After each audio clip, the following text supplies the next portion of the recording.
Hi అండి అందరికీ. నిన్నైతే అలసందకాయలు తెచ్చినాను. మా వీడియో నచ్చితే లైక్ చేయండి, షేర్ చేయండి, కామెంట్ చేయండి, సబ్స్క్రైబ్ చేసుకోండి. నేనైతే ఫస్టే చెప్తున్నాను, నిన్నైతే అలసందకాయలు తెచ్చినాను. అన్నీ వలుసుకొని గింజలు ఉడకబెడదామని తెచ్చినాను. ఏమో నాకు ఉడకబెట్ట బుద్ధి కాలే, దాంట్లో కొంచెం పుచ్చులు అట్లా ఉంటే మళ్ళీ పిల్లలు తింటే ఏమో అని నేను ఉడకబెట్టలేదు. కర్రీ అన్నా చేస్తామని నేను అలసంద గింజలన్నీ ఒలుచుకొని ఈరోజు కూర చేస్తున్నాను. కొంచెం అయితే ఆయిల్ వేసుకున్నాను. అంటే నేను వేసుకునే వంటలలో అన్నీ అందాజుగా వేసుకుంటాను. తక్కువ కావు, ఎక్కువ కావు. నాకు ఫస్ట్ నుంచి అదే అలవాటయ్యి వేసుకుంటున్నాను. ఒక ఆనియన్ కట్ చేసి వేస్తాను. ఒకటి తర్వాత ఒకటి వెంటనే వేసినానండి. కొంచెం స్లోగానే ఆయిల్ హీట్ కాకతలకే నేను ఆనియన్ వేసినాను. కొంచెం తొందర ఎక్కువయ్యి నాకు ఆయిల్ హీట్ అయిందండి. ఇప్పుడు టమోటాలు అయితే నేను వేస్తున్నాను. టమోటాలకు సన్నగా కొంచెం లావుగానే తరుగుతాను. నేను సన్నగా నైస్గా తరగనికి నాకు రాదు. నేను వెంటనే స్టవ్ మీద పెట్టుకొని గిన్నెగా వెంటనే వేస్తాను. నేను లావు సన్నంగా నైస్గా కొంచెం మంది నైస్గా తరుగుతారు కదా, అట్లా తరగనికి నాకు రాదు. నేను చేసేదంతా ఫాస్ట్గా చేస్తాను. ఈ వద్దైతే అలసందల కూర అయితే చాలా బాగుంది.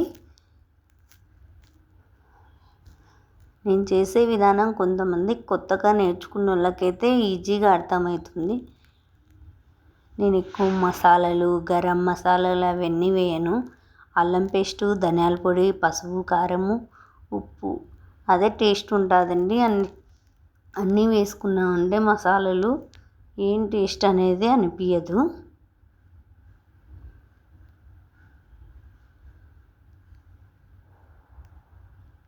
అల్లం పేస్ట్ అయితే మగ్గబెట్టుకున్నాను. కొంచెం ఉప్పు పసుపు వేసినా కదా, ఉప్పు పసుపు వేసినాక కొంచెం కలబెట్టినాను.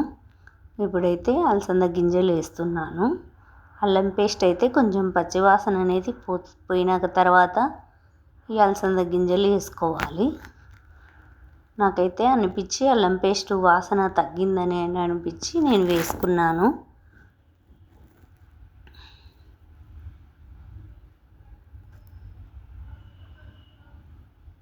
మళ్ళీ ఒకసారి కలుపుకున్నాను.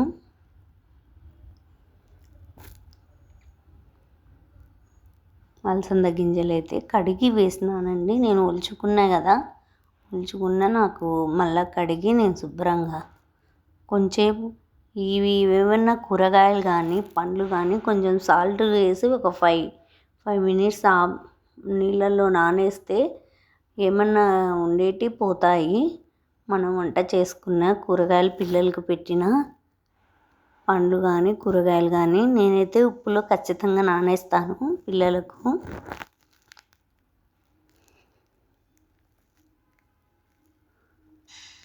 నేనైతే అలసంద గింజలన్నీ వేసేసినాను.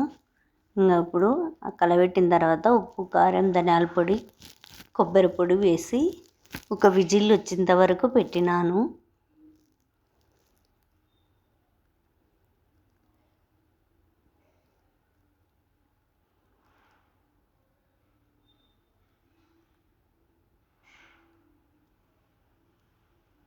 ధనియాల పొడి వేస్తున్నాను.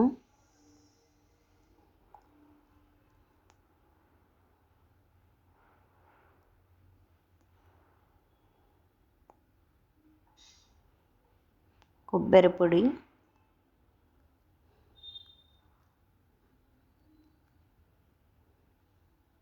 ఇప్పుడు కారం వేస్తాను.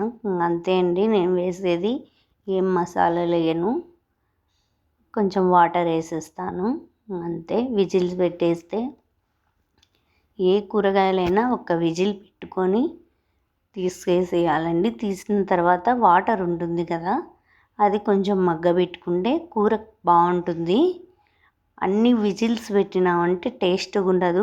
కొన్ని ఉడికిపోయి ఉంటాయి, కొన్ని ఉడకవు, అట్లా ఉంటాయి. ఎప్పుడైనా అట్లా చేసుకోండి, బాగుంటుంది. నేనైతే బాగా కలిపి అంతా శుభ్రంగా లెవెల్ చేసి తర్వాత వాటర్ వేస్తున్నాను. ఇప్పుడు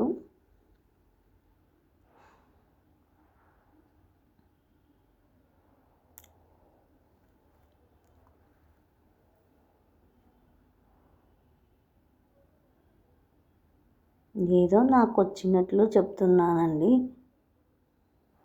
మా వీడియోకి మటుకు మీ టైం కేటాయించి కొంచెం చూడండి. టైం మాకు కొంచెం హైగా చేయండి వీడియోస్. మా వీడియోలు అయితే డౌన్ అవుతున్నాయి. ఈ నడమ కొంచెం అదే న్యూస్ అనేది వస్తున్నాయి. ఒక విజిల్ అయితే పెట్టినానండి, తీసినాను కుక్కర్ మూత. ఇంకా సన్న మంటతో బాగా మగ్గబెట్టుకోవాలి కూరను, బాగుంటుంది. వాటర్ అనేది మీరు ఇట్లా గింజలకి కూరకు వాటర్ అనేది ఇమరకపోవాలి, బాగుంటుంది. పులుసు పులుసు ఉంటే గింజలు సపరేటు, అదే పులుసు సపరేట్ వస్తుంది. కొంచెం దగ్గరికి వస్తే బాగుంటుంది.